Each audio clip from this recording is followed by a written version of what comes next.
Sit back and relax. In this video we're going to do some very important things.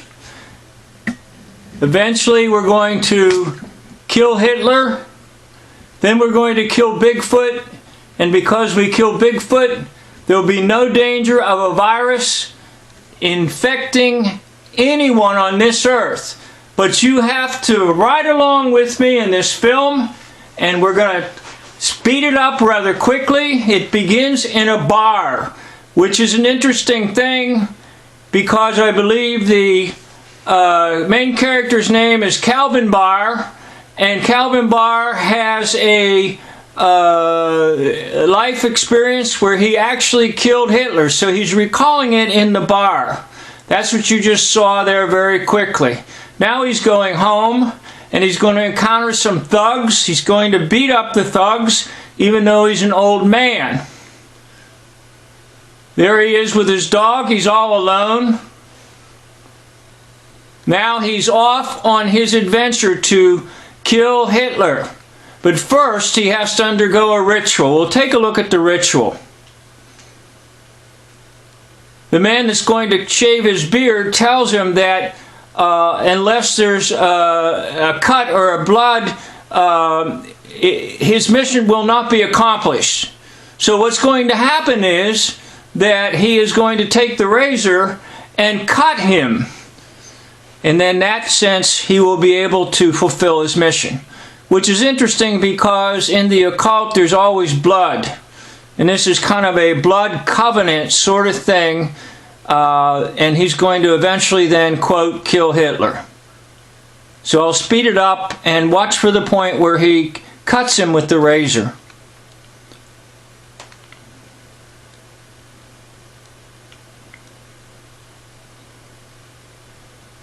Okay, he's going to shave it off. And then eventually he's going to take just a little nick out of the side of his neck. And that'll be the sign that his mission is going to succeed. There it was there very quickly. And off he's going to go. Now he's recalling the whole time. Of course, you just saw a little tiny box. And that little box is sort of a mysterious thing. He just hit his medal that he got because he killed Hitler.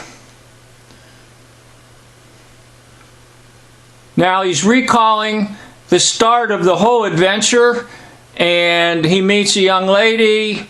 It doesn't work out. He finds a lottery ticket. This is interesting. And he takes it to the store because he wants to be an honest man. This ticket doesn't belong to him. The gentleman says it doesn't belong to the store, and so the old man offers it to the young clerk and says, go ahead, you keep it in case nobody claims it. So we're led to believe he's a very honest man, and of course the story is very honest that he actually is going to, quote, kill Hitler. We'll speed it up.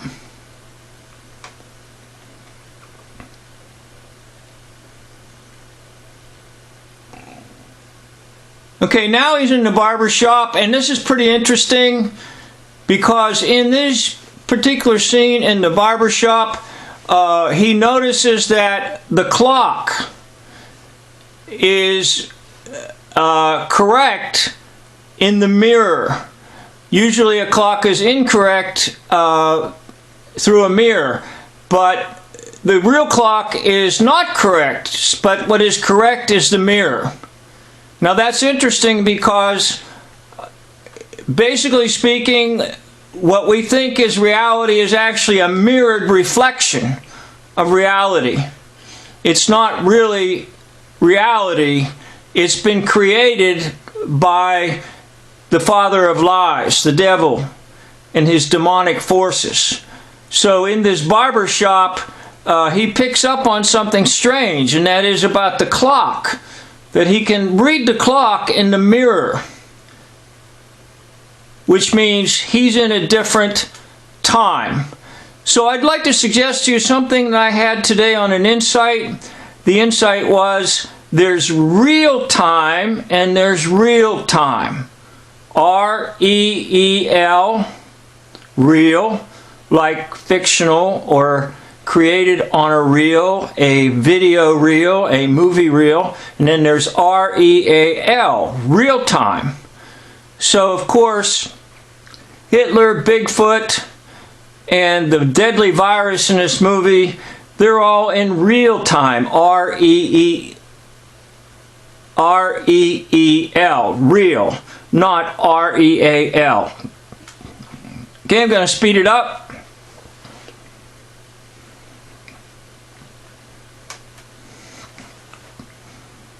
That's supposed to be his brother cutting his hair. And he keeps having flashbacks. Now we're ready for another flashback. He's going back in time in his mind when he was preparing to travel into Germany. This is a little place where he has to stop over, and he gets a German Shepherd dog. And the dog is going to lead him through the forest. There's symbolism there with the dog, because dog spelled backward is God. So off he goes. Now he's in uniform. He's going to just walk right through all the defenses in Germany. Just literally walk right into where the Fuhrer is. So it's a pretty fantastic yarn that is being spun. But eventually, I think if you get the point of this movie, even Hitler himself is a yarn or a tale. Now he's crossing the river. He's with the dog on the railroad car. He's going to ride right into Germany and just literally walk right up. Now, of course, this scene here is trying to substantiate something. However, try to remember we're on real time, R-E-E-L.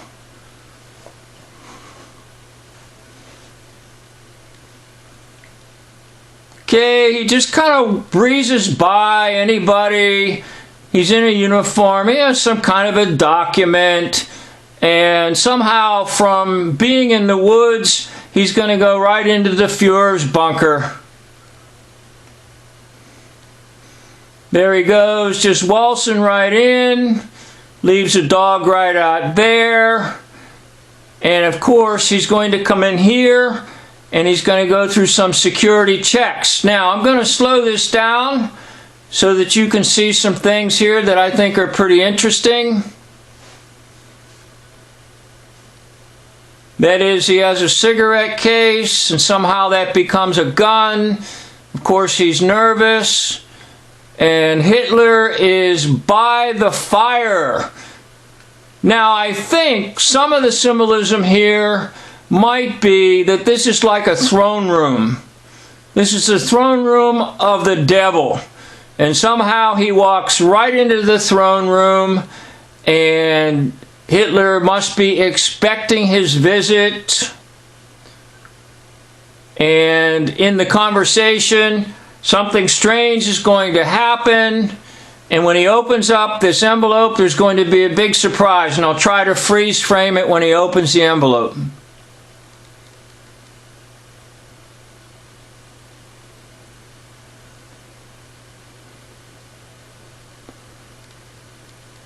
Big surprise. What is it?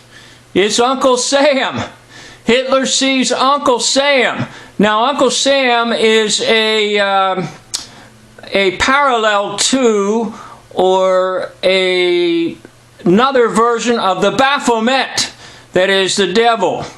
So now we know that everything is under the control of the devil, and this is where Hitler is going to get shot. Boom, boom. Now that's what you must do. By the way, you must shoot Hitler. Kill Hitler. It's important. If you don't, you won't be able to kill Bigfoot. And if you can't kill Bigfoot, you can't stop the virus. Remember, this is really about the virus that's invaded your land and the virus that's invaded the land all across the world.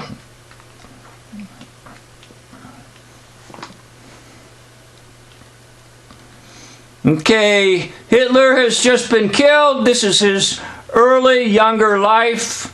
He's now an old man, of course, and he's recalling all of this. And he leaves the throne room. That would be the throne room of the devil. So now we're back to being an old man again, and something new is going to develop. His life has been a crisis in his young years, and we're going to find out there's another crisis in his older years. So I'll speed it up a little bit for you. Okay. He's just sitting there. Now he's flashing back once again to when he's younger. He has a relationship with a young woman, and he wants to marry the young woman, but he doesn't get up enough courage to really go ahead and ask her. He's got the ring in his pocket, but nothing seems to be right in this little get-together. And so it never really works out for him, and that's a big letdown. Once again, there's the box. Okay, the box is a mysterious thing in the movie, and I'll try to speculate a little bit about the box at the end of the movie. Okay, now I'll slow it back up. Two gentlemen have come in. I believe one is from the United States and one is from Canada. They represent the government, and they are going to explain to him that there is a deadly virus that has been let loose in the entire world, especially in the United States and Canada. And the thing that has caused this virus is, guess what? Bigfoot. Ha ha ha! Bigfoot caused the virus. An animal, a strange animal. The virus originated somehow from Bigfoot, and the logic of the movie is that if you can kill Bigfoot, you can kill the virus, and everybody will be saved. So that's the theme of this little video. You've got to first kill Hitler, then you've got to kill Bigfoot, and if you kill Bigfoot, you will stop the virus. I'm going to speed it up for you once again. Okay, they're trying to convince him to go back and be what he once was. Be that hero. He killed Hitler. He's the one that can kill Bigfoot. You've got to take this mission on. I don't care if you're an old man.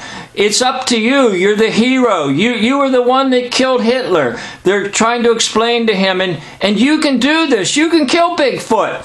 And if you kill Bigfoot, the virus will go away. And everybody will be saved. Everybody will be safe. And nobody will die from a virus. Yes, can you believe it? All three are connected. Hitler, Bigfoot, and a deadly virus that's spreading in the whole world. So he's a little uncertain, but eventually he's going to agree. He's going to accept the mission.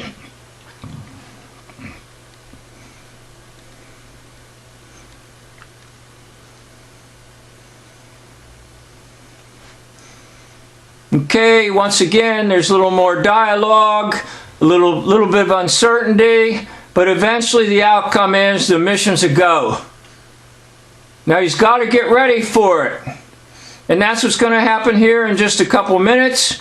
He's going to get ready for his big mission to go after Bigfoot. But he's got to have a little talk with his brother about everything, and now he's on the mission. And I'm going to slow this up because he's immune to the virus for some reason, but he's in a decontamination chamber of some sort with people with hazmat suits on and virus protection suits and all that nonsense. The nonsense that you are seeing right now on your television screen. Hey, it looks like it's right out of fiction, right? It's because it is out of fiction.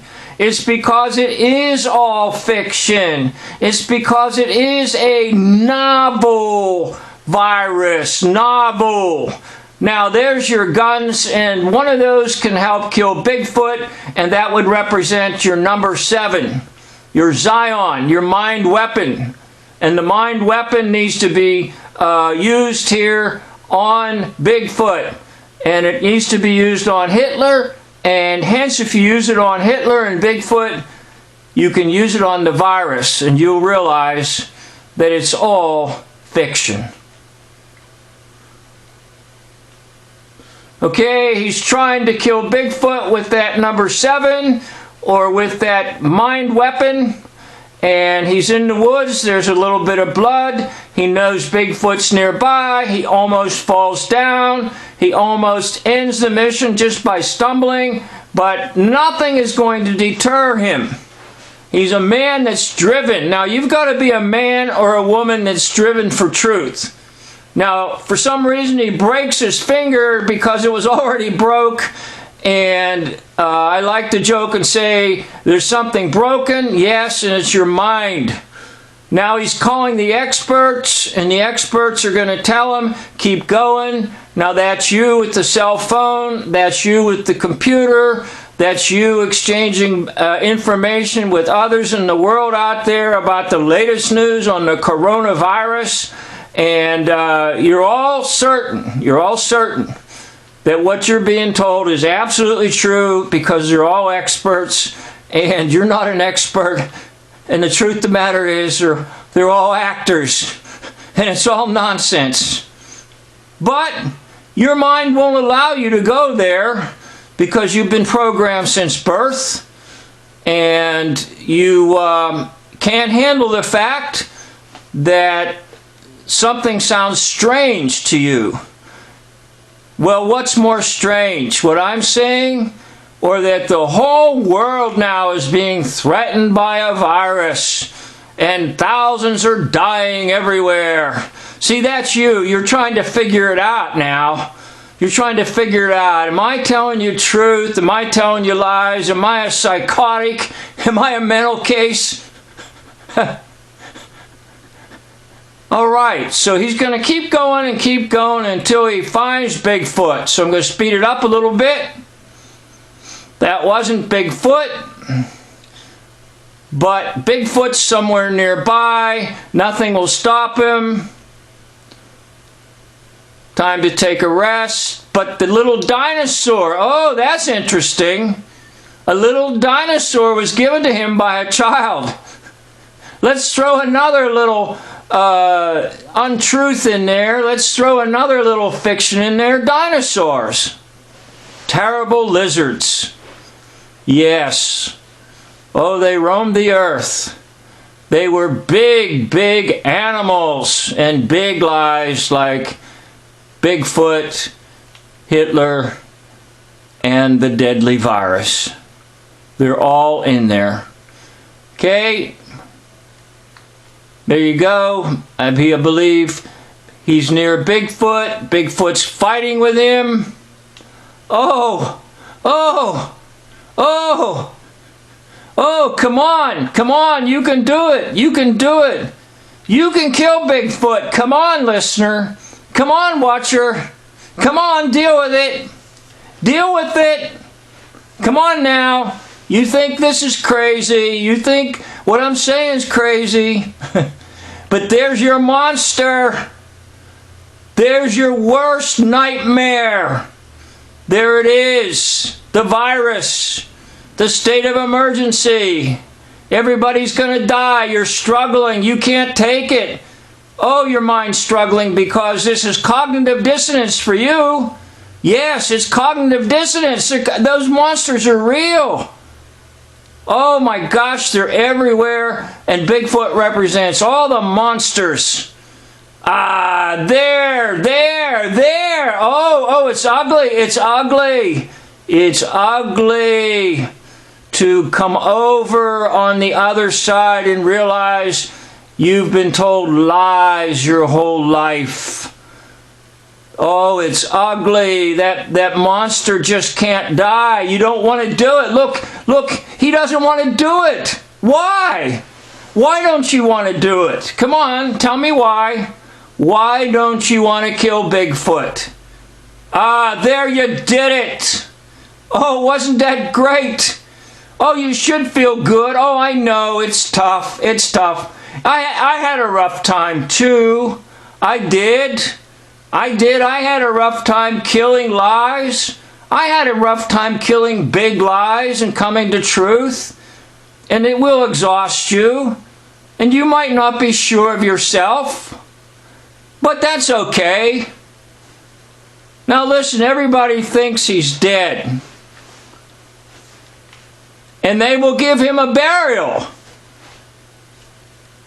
This is his funeral. But it's not really his funeral, okay? And did you notice the name on the tomb? Barr. B-A-R-R. What else is Barr? British Accredited Registry.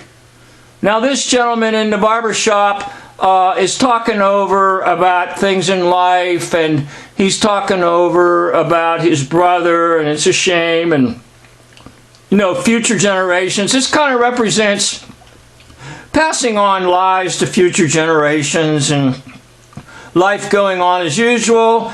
But no, he's alive. There he is. He's alive. And there's his brother. And he's back home. Mission accomplished. He's in the play. He's in the theater. That's interesting. It starts in a bar and it pretty well ends in a theater. What do you want, the bar or the theater? Okay? The theater of war. Did you ever notice that? How that's presented to you? The theater of war in the Pacific, if you study history. The theater of war. Wonder why people call it the theater of war. I wonder why. Well, anyhow, he didn't really die. Probably who died? Oh, there's the dinosaur. Oh, how that comes into it too. A young boy gave him that before he went on his mission to Hitler, and it kind of ends with that whole idea about here's another lie, dinosaurs. But he held on to that lie, and people will hold on to all kinds of lies in their life. And they can't seem to cleanse their temple. You know, Jesus cleansed the temple. And we all have to cleanse our temple. So he's back to recalling his days with the young lady and the romance that didn't really go anywhere. But that's okay. Speed it up here a little bit for you.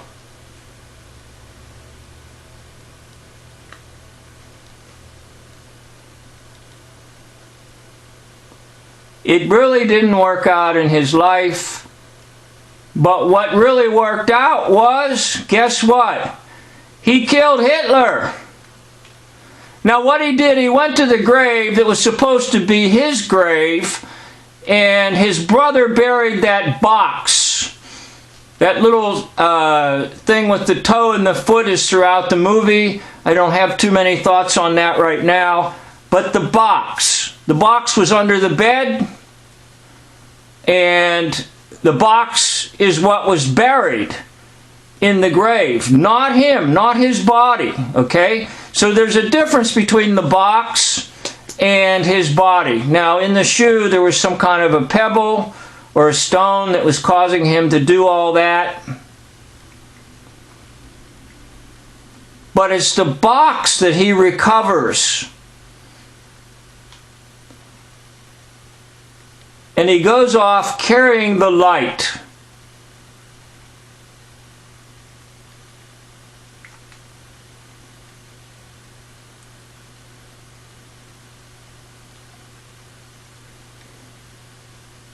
Okay, you think the movie's just about ready to end? Yes, there it is.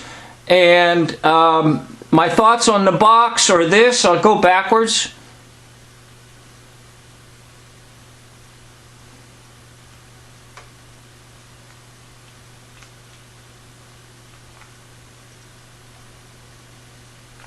I'm trying to get backwards to the box. so we can talk a little bit about it.